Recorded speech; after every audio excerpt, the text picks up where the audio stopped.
There's a whole lot of talk in the world about, the head and the heart business, but the way you think is the way you feel, and the way you feel is the way you think. For different people, different things run first. For some people, their thoughts, today largely because of the type of education, for most people their thoughts run ahead of their emotions. Still there is a sizable percentage of people for whom their emotions run ahead of their thought. There are situations that you don't wish to be in, but emotions are tangled up. So thought keeps going there, unknowingly you keep walking in the direction. What you need to understand is, thought is agile. Today my thought says she is the most wonderful person. Tomorrow, if she does something that I don't like, immediately my thoughts say, she is no good. But if my emotions have gone ahead with this wonderful person, emotions are not that agile, they cannot turn around so quickly, it's little sappy, it takes time. In the meantime you struggle because thought says this is not okay, but emotion is still entangled. Now what do I do about this? Don't try to control your emotions or thoughts, because the very nature of your mind is such that I don't want to think about this person means that's the only person I'm going to think about for the rest of my life.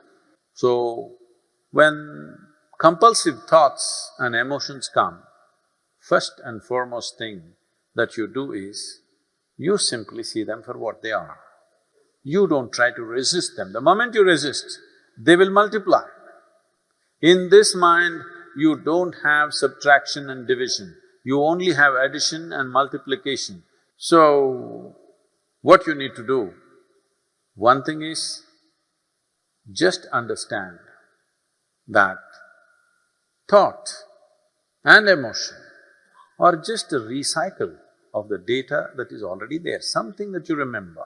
It is just that memory is little smelly, it just keeps coming.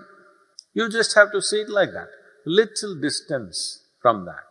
It is like you were jammed in a traffic jam, you were going to the airport, you got stuck in a traffic jam, how much anxiety and struggle you had. Then somehow you got there and then you got into the airplane and you took off. From up there when you look down, how nice the traffic jam looks, Simply because there is a little distance.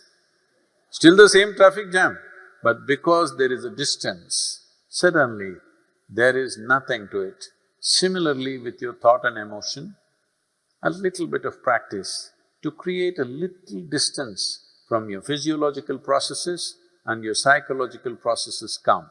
But if you try to handle individual thought and emotion, they will multiply thousandfold. Isha Kriya is an extremely simple process but a powerful tool.